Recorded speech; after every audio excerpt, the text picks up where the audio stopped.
नमस्कार, स्वागत है आप सभी का न्यूज वन इंडिया में। मैं हूं आपके साथ शाफनी पटनायक। बुलेटिन की शुरुआत करेंगे। लखनऊ में बीजेपी की बड़ी संगठनात्मक बैठक आज है। बीजेपी अध्यक्ष जेपी नड्डा बैठक में मौजूद रहेंगे। यूपी अध्यक्ष भूपेंद्र चौधरी और महामंत्री धर्मपाल सिंह भी रहेंगे मौजूद। तो शाम 4:30 बजे विधायकों और एमएलसी के साथ होगी बैठक। शाम 5:30 बजे लखनऊ, उन्नाव और मोहनलालगंज को लेकर बैठक होगी और रायबरेली लोकसभा के संयोजकों और प्रभारियों की भी बैठक। बड़ी खबर आपको बता रहे हैं, जहां कई बैठकें आज होनी है और लखनऊ में बीजेपी की बड़ी संगठनात्मक बैठक आज। बीजेपी अध्यक्ष जेपी नड्डा बैठक में मौजूद रहेंगे। भूपेंद्र चौधरी और महामंत्री धर्मपाल सिंह भी मौजूद रहेंगे। शाम 4:30 बजे विधायकों और एमएलसी के साथ होगी बैठक। बड़ी खबर आपको बता दें, शाम 5:30 बजे लखनऊ, उन्नाव और मोहनलालगंज को लेकर बैठक। रायबरेली लोकसभा के संयोजकों और प्रभारियों की भी बैठक होनी है। लखनऊ में बीजेपी को बड़ी संगठनात्मक बैठक आज। बीजेपी अध्यक्ष जेपी नड्डा बैठक में मौजूद रहेंगे और भूपेंद्र चौधरी, महामंत्री धर्मपाल सिंह भी मौजूद रहेंगे।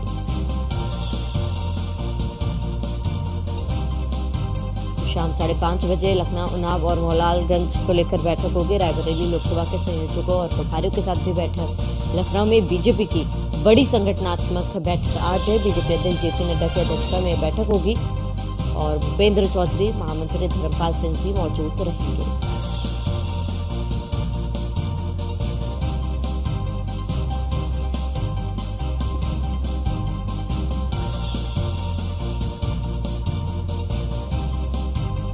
अधिक जानकारी के लिए अश्विनी द्विवेदी संवाददाता लखनऊ से हमारे साथ जुड़ चुके हैं।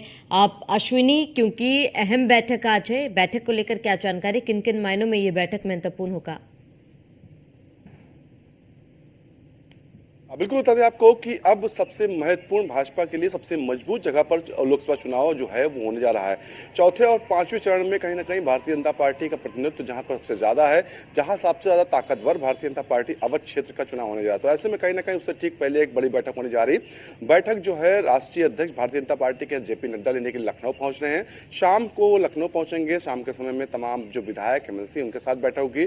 साथ ही साथ जो तमाम संगठन के लोग हैं उनके साथ बैठक होगी और फीडबैक लिया जाएगा कि अवध क्षेत्र में जो सीटें हैं उन पर कितना हमारा कितने ताकतवर हैं और कितनी सीटें जीत रहे हैं, इसका आकलन किया जाएगा। हालांकि 2019, 2014 दोनों चुनावों में भारतीय जनता पार्टी तमाम जगहों से नुकसान उठाई, लेकिन अवध क्षेत्र में सबसे मजबूती के साथ लड़ी और सबसे ज्यादा सीटें जीती। तो निश्चित तौर पर कहीं ना कहीं अवध क्षेत्र सबसे मजबूत भारतीय जनता पार्टी का उत्तर प्रदेश में है और कहीं ना कहीं उसी को लेकर के बैठकें होंगी। बैठक में कहीं ना कहीं विधायक एमएलसी उनके दिशा निर्देश दिया जाएगा कि किस तरीके से काम करना है। बैठक में आज जो प्रदेश अध्यक्ष भूपेंद्र चौधरी हैं साथ ही साथ मौजूद रहेंगे। इसके अलावा जो प्रदेश के संगठन महामंत्री धर्मपाल सिंह मौजूद रहेंगे। इसके अलावा संभावना है कि मुख्यमंत्री योगी आदित्यनाथ भी इस बैठक में शामिल हो सकते हैं। इसके अलावा दोनों डिप्टी सीएम भी बैठक में मौजूद रह सकते हैं। निश्चित तौर पर बैठक जो होगी पूर्वांचल को भी साधने की कोशिश की जाएगी कि पूर्वांचल में तमाम सीटें हैं जिन पर भारतीय जनता पार्टी पिछले चुनाव में हार का सामना करना पड़ा। साथ ही साथ 2014 में भी वहाँ पर स्थिति ठीक भारतीय जनता पार्टी की नहीं रही थी, जिसमें गाजीपुर, मऊ, घोसी, आजमगढ़, ये तमाम सीटें हैं जिनको लेकर के चिंतन और मनन हो रहा है भारतीय जनता पार्टी की ओर से। कहीं ना कहीं इस दौरान इन सीटों को लेकर के चर्चा होगी। इसके अलावा लखनऊ, मोहनलालगंज और उन्नाव सीट जो लोकसभा सीट है उसको लेकर के चर्चा होगी। इसके अलावा बात करें तो जो रायबरेली है उसके जो प्रभारी हैं, संयोजक हैं, उनके साथ बैठक करके वहां का फीडबैक लिया जाएगा। तो निश्चित तौर पर कहीं ना कहीं आज की ये बैठक बेहद ही महत्वपूर्ण है। भारतीय जनता पार्टी के राष्ट्रीय अध्यक्ष बैठक को लेने के लिए लखनऊ पहुंच रहे हैं। तो समझिए कि ना कितना जरूरी बैठक होगी। कहीं ना कहीं कोई कहीं पर कोई दिक्कत ना हो जाए, कोई कमी न रह जाए, इन तमाम चीजों को लेकर कहीं ना कहीं दिशा निर्देश जो है जेपी नड्डा देते हुए नजर आएंगे। जी, यानी कि अश्विनी, ये कहना गलत नहीं होगा कि आने वाले जो चरण है चुनाव के, बीजेपी किसी भी तरीके का कोई रिस्क लेना नहीं चाहते और इसके साथ ही जो सीट जहां पर बीजेपी काबिज नहीं है उन सीटों पर जीत दर्ज करने के लिए बीजेपी पूरी दमखम के साथ मैदान में उतर रही है। बिल्कुल। तो चौथे पांचवें चरण को लेकर के या फिर उसके बाद आने वाले जो दो चरण बचेंगे उनको लेकर के भारतीय जनता पार्टी अपना फोकस किए हुए है। पश्चिमी उत्तर प्रदेश का चुनाव निपट चुका है, अब मध्य और पूर्वांचल की ओर चुनाव बढ़ रहा है। अवध क्षेत्र की बात करें, अवध क्षेत्र में सबसे ज्यादा मजबूत स्थिति भारतीय जनता पार्टी पहले भी रही है, जहाँ 2014 की बात करें, 2019 की बात करें।